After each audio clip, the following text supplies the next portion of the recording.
Isfahan గురించి మాట్లాడుకుంటున్నాం. ఆ విజువల్స్ కూడా చూడొచ్చు. ఆయన ఖమేనీ మరణానికి సంతాపం తెలియజేయడానికి మధ్య ఇరాన్లోని ఇస్ఫహాన్ నగరంలో జరుగుతున్న ఆందోళన కార్యక్రమాలు చాలా స్పష్టంగా వాళ్ళు అక్కడ ఇమామ్ స్క్వేర్ దగ్గర గుమికూడారు. సో జరుగుతున్నాయి. అంటే అక్కడ కూడా ఆయనకి ఆ ఛాందస్వాద మద్దతుదారుల వర్గాలు ఉంటాయి కదా, జరుగుతున్నాయి. ఒకసారి ప్రశాంత్ గారి దగ్గరికి వెళ్తాం. ప్రశాంత్ గారు, సో ఇప్పటి వరకు జరుగుతున్న డెవలప్మెంట్స్ అండి. ఇప్పుడు ఇజ్రాయెల్ ముందున్న టాస్క్ ఏంటి? ఎందుకంటే political administration, political regime change చేయడానికి అమెరికా నిరవధికంగా కష్టపడుతూనే ఉంటుంది. ఇజ్రాయెల్ ముందున్న టాస్క్, ఎందుకంటే 3 ఉగ్రవాద సంస్థలను నిర్జించే ప్రయత్నం ఇప్పుడు గనక చేయకపోతే మళ్ళీ అవి పడగిప్పే ప్రమాదం, బుసకొట్టే ప్రమాదం స్పష్టం. Hamas, Hezbollahs and Houthis most అనార్గనైజ్డ్గా ఉంటారు. వాళ్ళు మిగిలిన 2 ఆర్గనైజ్డ్ ఉగ్రవాదం నడిపితే వాళ్ళు అనార్గనైజ్డ్ ఉగ్రవాదం నడిపి బేసిక్గా ఏంటంటే ఈ పడవల మీద పడి, ఓడల మీద పడి దోసుకుని వెళ్ళే తత్వం వాళ్ళది. వీళ్ళని కంటైన్ చేయడానికి ఇజ్రాయెల్ దగ్గర ఏమన్నా ఇప్పుడు action plan, discrete action plan ఏమన్నా ఉందంటే బయటికి ఇజ్రాయెల్ చెప్పదు, అట్లీస్ట్ మన బోర్డు వాళ్ళకి తెలిసే అవకాశం ఉందా? మీరు చూసుకున్నట్టయితే ఇప్పుడు ఇజ్రాయెల్ ఆల్రెడీ లాంగ్ వార్ కి రెడీ అయినట్టుగానే కనపడుతుంది ఇక్కడ. ఎందుకంటే they are very well prepared. మీకు ఇరాన్ గనక మనం తీసుకుంటే ఈ రోజున పెద్దలందరూ చెప్పినట్టుగా వాళ్ళకి ఒక స్ట్రాటజీ, లేకపోతే ఒక రిజిమ్, లేకపోతే ఇంకోళ్ళు వస్తారు ఎవరో చెప్తారనేది. వాళ్ళ స్ట్రాటజీ ఏంటంటే, నేను మునిగిపోయినా పర్లేదు, నిన్ను కూడా డూబేగా, నిన్ను కూడా లాగి మునిగేటట్టు చేస్తా, నేను పోయినా పర్లేదు, నాకేమైపోయినా పర్లేదు.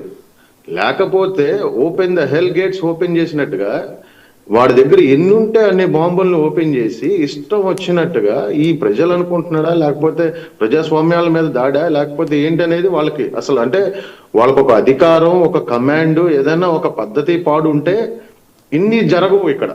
మీరు చూసినట్టయితే ఇది మత ఛాందసవాదమా, లేకపోతే మానవుల్లో ఉన్నటువంటి క్రూరత్వమా, వాళ్ళల్లో ఉన్నటువంటి క్రూరత్వమా అనేది మనం అర్థం చేసుకోగలం. ప్రపంచ దేశాలు అర్థం చేసుకుంటున్నాయి. ఈ రోజు ఇన్ని ముస్లిం దేశాలు ఎందుకు మాట్లాడుకుంటూ ఉంటున్నాయి అంటే, ఏ రోజుకైనా ఇటు ఇలా గనక డెవలప్ అయితే మమ్మల్ని కూడా కొడతాడు, మాకు కూడా తలకాయ నొప్పే అని ఒకరిని కొట్టలేనప్పుడు వేరే వాడు కొడుతుంటే వాడు పక్కన ఏం అనకుండా కూర్చుంటారు. ఇప్పుడు జరిగే పరిస్థితి అది. మనం చూసినట్టే ఇజ్రాయిల్ ఇక్కడ ఇంతసేపు మీరు చూసినట్టయితే ఆల్మోస్ట్ ఈ అక్టోబర్ 7th కనుక జరగబోయి ఉండుంటే ఈ రోజుకి ఇలా తలుపు తెరిస్తే టన్నెల్స్ లోంచి మన ఇజ్రాయిల్లోకి వచ్చేవాళ్ళు. ఎంతంత భారీ టన్నెల్స్ ని మనం కోలగొట్టామండి మీరు చూస్తుంటే. ఒక పాలస్తీనా, గాజా నుంచి డైరెక్ట్ ఇక్కడ నాకు ప్రశ్న అండి ప్రశాంత్ గారు, మీరు been there since a long time in Israel. అంతలా టన్నెల్స్ తవ్వుతుంటే ప్రపంచం మొత్తానికి ఇంటెలిజెన్స్ అందించే మొస్సాద్ ఏం చేసిందండి? మీకు ఇక్కడ ఒక చిన్న విషయం వివరించాలి. ఎందుకంటే ఈ పర్టికులర్ గ్యాప్ ఏదైతే ఈ 2023 ఈ పర్టికులర్ గ్యాప్ ఉందో, ఇజ్రాయెల్లో అంతర్యుద్ధం లాగా కొంత ఈ సుప్రీం లీడర్ మన ఎవరైనా న్యాయ వ్యవస్థని చేంజ్ చేయాలి, లేకపోతే ఎవరైతే ఉన్నారో సుప్రీం జడ్జి ఉన్నారో ఆయన్ని కాకుండా ప్రభుత్వమే ఒక ఇదిలాగా అవ్వాలి అనే ఒక చిన్న ట్రాన్సాక్షన్ తీసుకొచ్చే టైంలో కొద్దిగా ఎడబాటు ఉంది అక్కడ. అంటే వాళ్ళ మధ్య గ్యాప్ వచ్చింది. ఆ కొద్దిగా గ్యాప్ లో ఆల్రెడీ బైడెన్ ఉన్నప్పుడు వాళ్ళకి ఫండ్ వదలటం జరిగింది. తర్వాత ఆ ఫండ్ తీసుకుని ఇమీడియట్ గా ఇరాన్ యాక్షన్ లోకి దిగిపోయింది. వాళ్ళు ముసాద్ ఫెయిలియర్ కాదు, లేకపోతే ఇంకోటి కాదు, వాళ్ళ కమ్యూనికేషన్ గ్యాప్ అది. ఆ డార్కెస్ట్ అవర్ లో, ఒక వీకెస్ట్ అవర్ లో చేసుకున్నటువంటి పని అనమాట ఇది. అంతే, ముసాద్కి తెలియకుండా ఉంటుందా? లేకపోతే ఇన్నిసార్లు మీరు ఫస్ట్ నుంచి చూస్తే ప్రతిసారి ఇలాంటి అటెంప్ట్ చేయటం, వీళ్ళు దాన్ని డిస్ట్రాయ్ చేయటం, రోజు ఇదే పంచాయతీ.